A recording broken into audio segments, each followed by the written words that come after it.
Buenas tardes a todas y todos. Hoy tengo el honor de entrevistar a la doctora María Elena Romero como parte del proyecto PAPIME, elaboración de recursos didácticos sobre temas contemporáneos de Asia-Pacífico, a cargo del doctor Carlos Uscanga, así como del proyecto PAPIT, las relaciones económicas transpacíficas y México en el marco de los efectos de la pandemia COVID-19 2020-2022, el cual está a cargo de la doctora Virginia Valdivia. El tema en el que versarán las preguntas de esta entrevista es los jóvenes en Asia-Pacífico, desesperanza y fragilidad frente a contextos complejos. Dicho lo anterior, me permito introducir a la doctora María Elena Romero. Ella es doctora en Ciencias Políticas y Sociales en el área de Relaciones Internacionales por la UNAM. Ha sido profesora visitante en la Universidad de Gotemburgo en Suecia, en la Universidad de Waseda en Japón y en la Universidad de Tsukuba también en Japón. Es miembro del Sistema Nacional de Investigadores Nivel 1. Desde 2001 fue profesora de tiempo completo en la Facultad de Ciencias Políticas y Sociales de la Universidad de Colima y desde 2021 funge como directora de esta misma facultad. Entre las publicaciones más recientes de autoría propia se encuentra La cooperación japonesa para el desarrollo, El estado de Guanajuato en México, donde los objetivos del sector público y privado se encuentran, Alexander Wendt y la teoría constructivista, así como publicaciones de coautoría tales como Solidaridad de intereses en la cooperación internacional para el desarrollo, los casos de China y Japón en África y Cerezos en África, reflexiones sobre la cooperación japonesa para el desarrollo en África. Entre sus líneas de investigación se encuentra la política internacional contemporánea, la cooperación internacional para el desarrollo y la sociedad civil, enfocando su trabajo en la región del Pacífico Asiático, particularmente en Japón. Le agradezco su participación en esta entrevista, doctora, y si le parece bien, comenzaremos con las preguntas. Muy bien, adelante, gracias. Como mencioné, el tema son los jóvenes en Asia-Pacífico, desesperanza y fragilidad frente a contextos complejos, por lo que la primera pregunta es, ¿son los jóvenes más frágiles para asumir el reto de solventar la crisis económica y social por la que atraviesa su país? Bueno, antes de contestar la pregunta directa que se está haciendo, me gustaría contextualizar un poco el tema de los jóvenes en la región de Asia-Pacífico, porque pareciera que tenemos criterios homogéneos cuando hablamos de los jóvenes, ¿no? Los jóvenes que les gusta la música, los jóvenes que les gusta viajar, los jóvenes que les gusta la fiesta, etcétera, etcétera. Sin embargo, tenemos que hablar de particularidades en el caso de Asia-Pacífico, de los jóvenes vinculados con el tema de cultura, pero al mismo tiempo de los jóvenes de los años 90, antes de los años 90, y los jóvenes después de los años 90. Eso va generando como una serie de diferencias. Y en ese sentido, a los asiáticos, a los jóvenes asiáticos, si hablamos tal vez del rango de 15, 16 años hasta los 25 años,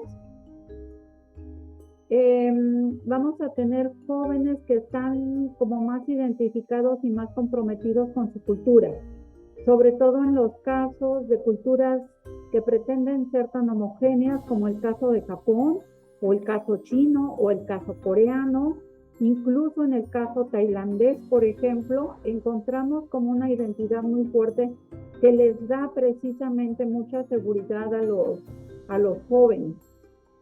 Tienen raíces más fuertes y más profundas y eso les da un sentido o un arraigo más grande de pertenencia a un grupo social, a un grupo cultural, etcétera, etcétera. Nuestra impresión en términos generales es que el compromiso y la convicción del futuro tiene un parteaguas en la década de los 90. Si nosotros consideramos a los jóvenes asiáticos, por ejemplo, en Japón, hasta, digamos, inicios de la década de los 90, tenemos jóvenes que viajan, jóvenes consumistas, jóvenes que están, digamos, muy comprometidos con su formación, pero también con un alto sentido de competitividad cuando salen a buscar empleo. Y eso les va dando como características muy particulares, porque son jóvenes que están pensando en ser muy estudiados, muy competitivos, muy leales para entrar en una buena empresa y hacer una carrera. En el caso coreano, por ejemplo, hay una teoría que se conoce como la teoría de la cuchara. Los jóvenes se dice que pertenecen a la cuchara de plástico, a la cuchara de hierro, a la cuchara de plata o a la cuchara de oro. Y dependiendo de en qué nivel de metal o nivel de, digamos, de fuerza de ese metal, es que ellos se sienten identificados a un grupo y es muy difícil cucharear, es decir, es muy difícil que vayan de un nivel a otro. Si hablamos a lo mejor de los jóvenes chinos, empieza el auge chino a principios de los 90, esa diáspora de jóvenes en el mundo, de jóvenes identificados con una fuerza muy grande que va cobrando el ascenso de la República Popular China. Y por otro lado tenemos a los jóvenes que están más a lo mejor identificados con nosotros, que son los del sudeste asiático. Son jóvenes que digamos tienen como más libertades porque son países en desarrollo, tienen necesidades más cercanas a las que nosotros entendemos como mexicanos y que tienen que trabajar y que tienen que estudiar y que digamos que pueden de alguna manera tener un sentido aspiracional en la vida.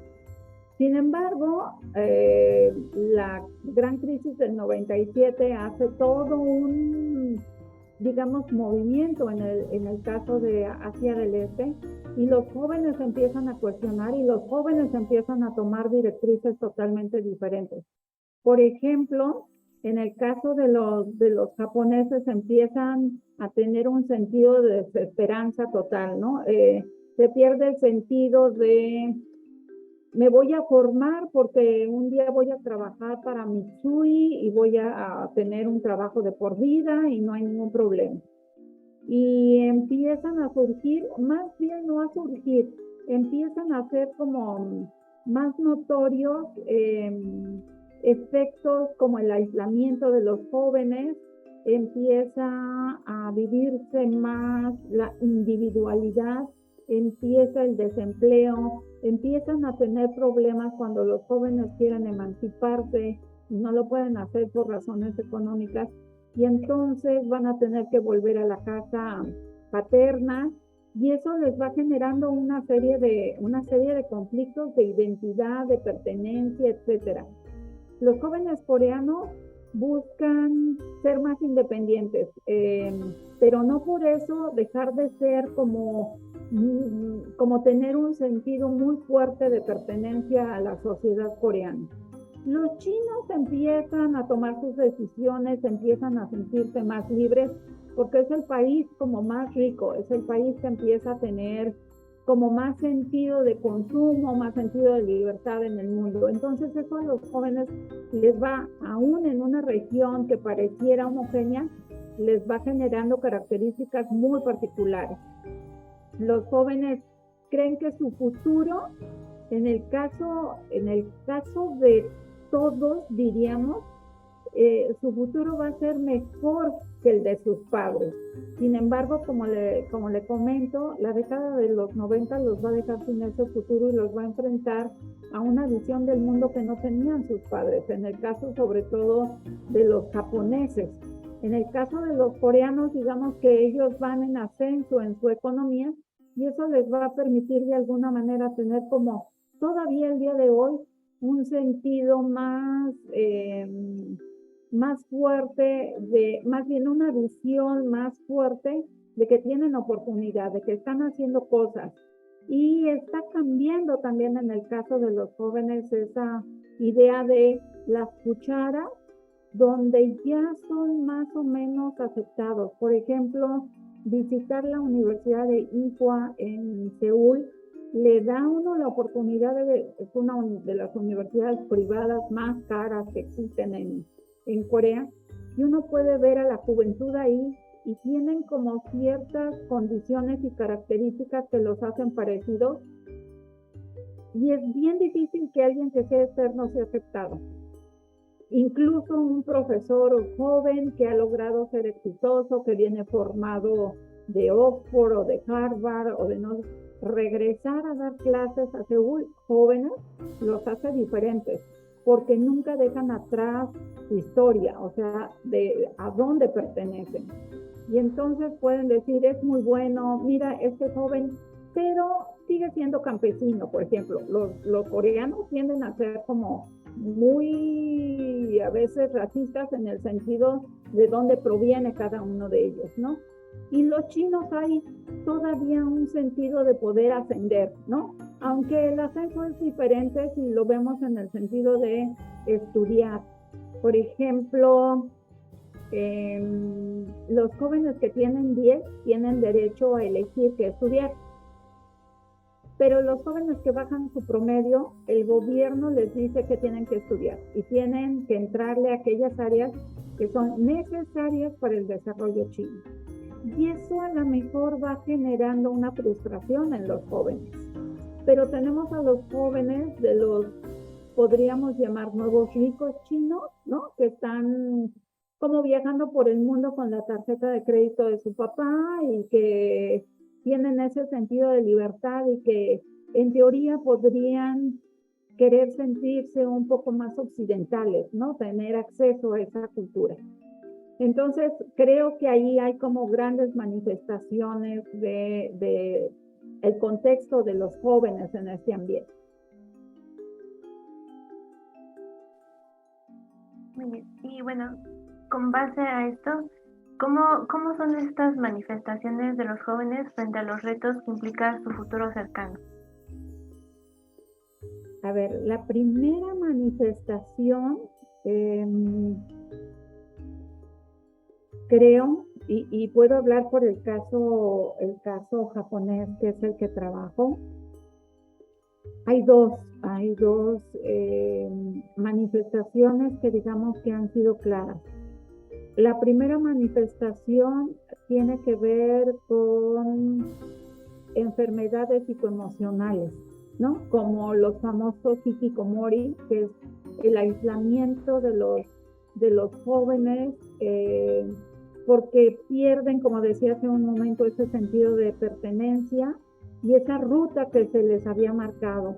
Si nosotros pensamos un poco que el sistema educativo en Japón todavía está planeado para hacer jóvenes exitosos, no nos está preparando para un futuro incierto en el campo laboral.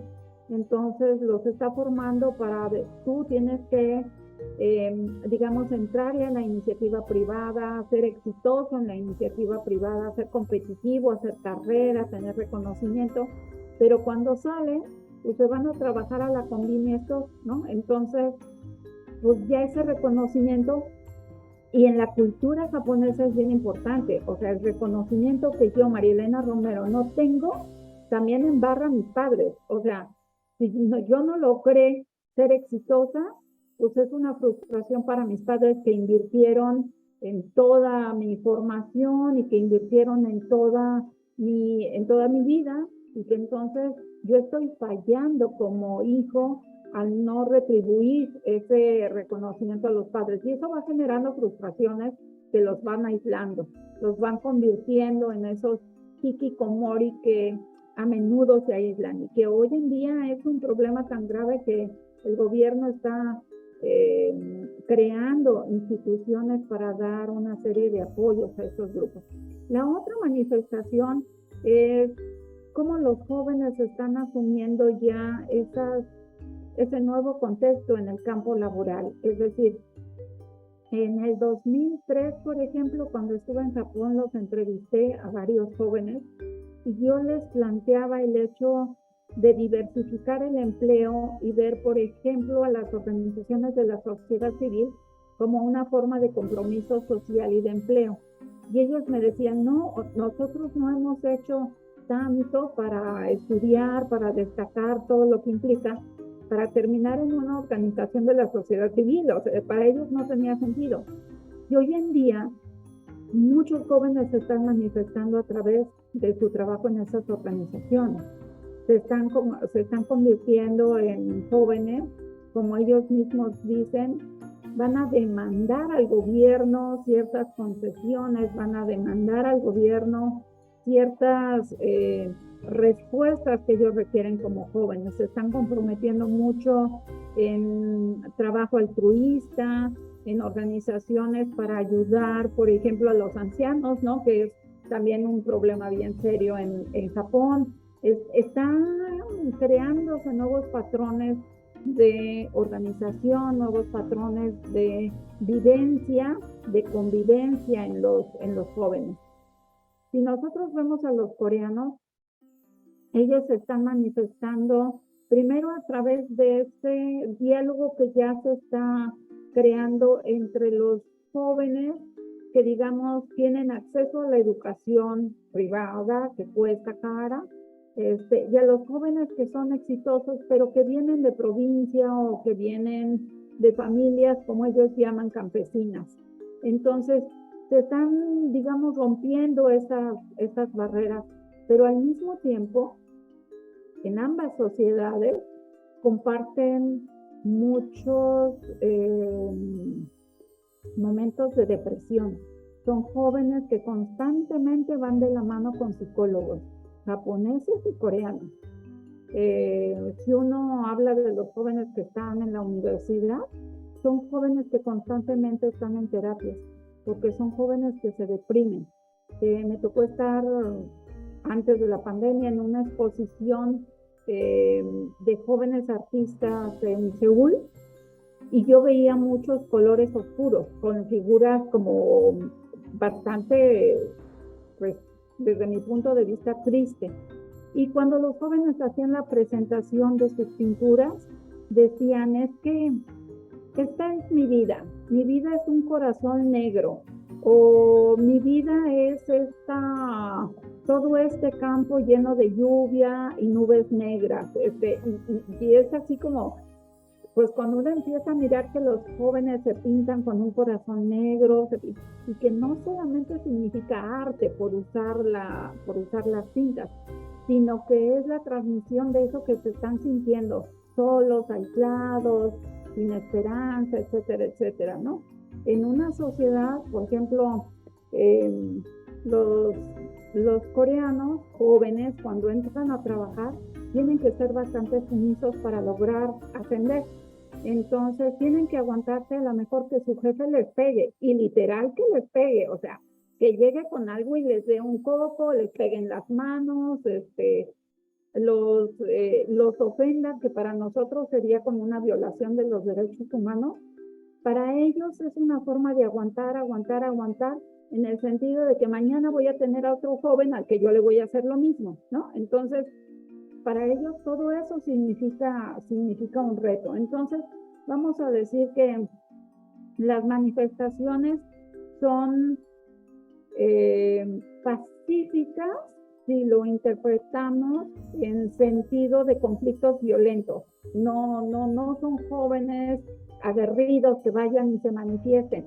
En el caso, por ejemplo, de los chinos, en el caso de Taiwán, en el caso de Singapur, es totalmente diferente. Los jóvenes se están manifestando socialmente, es decir, los jóvenes sí hacen paros, los jóvenes hacen movimientos sociales, los jóvenes van y pintan las calles, los jóvenes van y demandan al gobierno ciertas respuestas a sus necesidades. En los otros países que son más, digamos, budistas, confucianos, con esta idea de pertenencia, de lealtad, de jerarquías, etcétera, etcétera, es como más medido, pero definitivamente pues les pega mucho. Y nosotros vemos en los casos de, digamos, ciudades-estado como es Hong Kong, aunque ahora ya pertenezca nuevamente a la China continental desde el 97, podemos hablar, porque hay estudios que así lo dicen, de que los jóvenes se están manifestando de forma muy materialista. Los jóvenes en Hong Kong se han vuelto altamente consumidores. ¿Por qué? Porque Hong Kong se ha vuelto una de las grandes maquiladoras de productos fake en el mundo, ¿no? Se ha vuelto uno de los mercados más socorridos para comprar cualquier cosa que sean como copias de las grandes marcas. Entonces, los jóvenes se han vuelto materialistas y altamente consumidores. Entonces, pues son como diferentes manifestaciones que, a diferencia, por ejemplo, de los tailandeses, que es un reino que hay una identificación más cerrada con su cultura, con su historia, etcétera, pues los jóvenes todavía están como, digamos, no tienen este tipo de manifestaciones. Son jóvenes que están trabajando, son jóvenes que se manifiestan a través de grupos juveniles en las universidades, que pueden llegar a tomar la universidad. Por ejemplo, hay muchos movimientos de jóvenes en Chulalongkorn, una de las universidades más grandes de Tailandia, y que a veces la cierran totalmente porque los jóvenes pues tienen esta libertad de expresión y demandan a las autoridades, se involucran con grupos políticos, etcétera, etcétera, pero no tienen esas manifestaciones de presión, de aislamiento, que tienen los otros países que son, digamos, que han pasado por una época de auge económico y que de momento ya perdieron la brújula, ¿no? Entonces, bueno, creo que esas son algunas de las principales manifestaciones. Y bueno, como última pregunta, a partir de estas manifestaciones y demandas, ¿cuáles han sido las respuestas de los gobiernos? Ay, creo sinceramente que los gobiernos están haciendo muy poco. En el caso japonés, repito, es el que más cercano tengo. La respuesta del gobierno ha sido simplemente crear una serie de instituciones para dar apoyo a esos jóvenes aislados, a esos jóvenes hikikomori, que están viviendo situaciones extremas.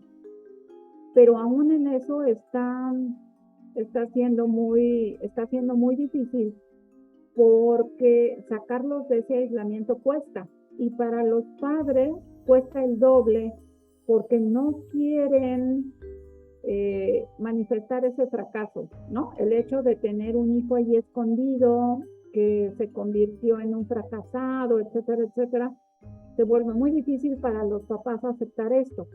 Y luego llevarlos a terapia y los mismos papás ir a terapia, ¿no? Sin embargo, digamos que el gobierno está creando esa infraestructura, está creando una política pública de apoyo para los jóvenes, por lo menos en ese sentido. Sin embargo, cuando hablamos de pobreza, de esos jóvenes que tienen trabajos de medio tiempo y que van a trabajar a las grandes ciudades de Nagoya, Yokohama, Tokio, etcétera, pero que viven en provincia, son jóvenes que están viviendo por sí mismos, que no les alcanza para dar un apoyo a su familia, pero que tratan de no ser una carga para su familia, y que viven en los famosos internet o café, ¿no? Que es un cuadrito de 1,50 por 1,50 con un enchufe para la computadora, y que tienen baños públicos, y ahí viven. O sea, ahí tienen que vivir 4 noches, porque es mucho más barato pagar el café internet a regresar a su casa todos los días, por lo que implica el costo del transporte.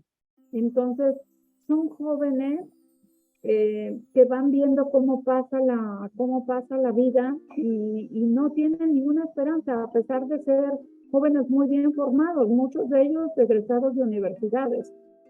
Hay historias bastante tristes de esos jóvenes ninis, diríamos en México, que pues ya no estudian, ya no trabajan y no tienen un futuro. Hay una serie de fotografías en internet de estos jóvenes que se venden afuera de las convenience stores. Cuando yo vi esos letreros en las fotografías, algo así como me vendo, es así como, a ver, no voy entendiendo. Pero si nosotros conocemos el contexto, por ejemplo, de la gente mayor que se va quedando sola, que ya no tiene a los hijos, que ya son adultos, los jóvenes se ponen un letrero y se rentan para hacer compañía. Entonces van a la casa de los adultos, comen con ellos, toman un café, platican con ellos, etcétera, etcétera, y les pagan, ¿no? Y con eso viven. Entonces hay una serie de manifestaciones y de cosas que se van haciendo que son súper interesantes y que a veces son, son muy difíciles de entender por nuestro contexto cultural, ¿no? Ya veo yo aquí a un joven en México con un letrero de, me vendo, te acompaño por una comida. Entonces es así como, pues no sé, sería bastante difícil de entender. Y en ese sentido, el gobierno está implementando apenas como una serie de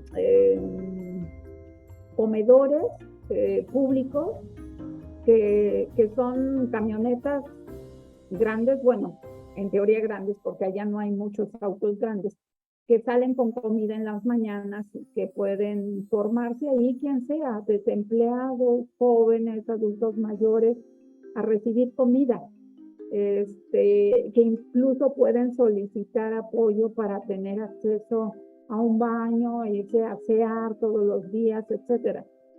Sin embargo, no hay todavía una política clara donde el gobierno esté muy cierto de cómo va a apoyar a esos jóvenes, que es realmente un reto si pensamos en que cada día hay menos jóvenes y más adultos mayores, y que se debería de cuidar mucho a esos jóvenes porque son la mano de obra, es la población económicamente activa, que cada vez se va reduciendo, o sea, se va abriendo va creciendo la población de ancianos mayores de 65 años, se va reduciendo la de jóvenes y no hay nacimiento. La tasa de nacimiento es mínima. Y además ahí viene otro reto para los jóvenes. ¿Hasta dónde el gobierno japonés va a flexibilizar el ingreso de migrantes, dándoles buenas condiciones de empleo para suplir a esos jóvenes que ya no hay en Japón? Y sin embargo, cuando hay, digamos, despidos de alguna fábrica por cualquier circunstancia, los primeros que salen son los jóvenes extranjeros. Son los que no tienen ningún derecho ni nada, a pesar de que, digamos, estarán ya con la ciudadanía japonesa, ¿no? Y con ciertos derechos. Tengo un egresado que está viviendo en Japón, se casó con una japonesa, está allá, y hace como un par de semanas me dijo: doctora, yo no sé qué voy a hacer porque sacaron a muchos jóvenes de la empresa donde trabajo, dice, pero un 80% de los jóvenes que salimos, dice, somos extranjeros, brasileños, peruanos, mexicanos, y todos ya con las cartas credenciales para trabajar en Japón, ¿no? Entonces, ¿qué dicen los japoneses? Hay dos autores que son muy buenos, Tsukimoto y se me fue el nombre del otro. Hablan precisamente de esos jóvenes. Dice que a las grandes empresas ya no les importa ver a los jóvenes como desechables porque tienen una fila enorme de jóvenes. Se van unos que van empezando a demandar derechos y tienen ahí un montón para tomarlos en cuenta. Y el gobierno no está haciendo nada, no está legislando en torno a estos problemas de los jóvenes. En Corea, estas manifestaciones de los jóvenes, digamos, en términos sobre todo culturales, como el K-pop, como todo eso, les está brindando como ciertas imágenes a los jóvenes que les permite ser como más tomados en cuenta. Sin embargo, si hoy en día vemos el gobierno conservador del actual presidente, híjole, pues quién sabe hasta dónde la política vaya de alguna manera a darle sentido a los jóvenes, ¿no? Cuando está protegiendo los intereses de las grandes empresas y está mirando a la sociedad más en términos todavía muy racistas, muy clasistas, etcétera. Entonces vuelve bien complicado.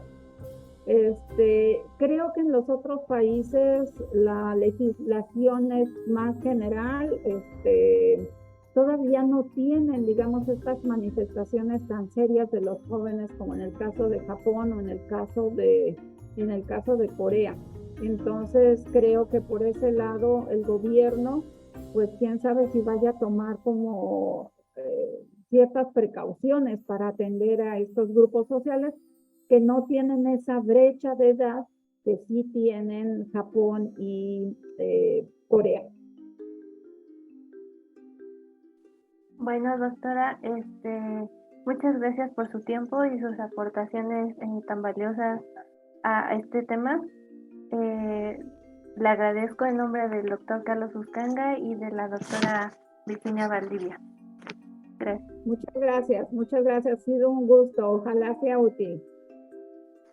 Que esté bien, buenas tardes.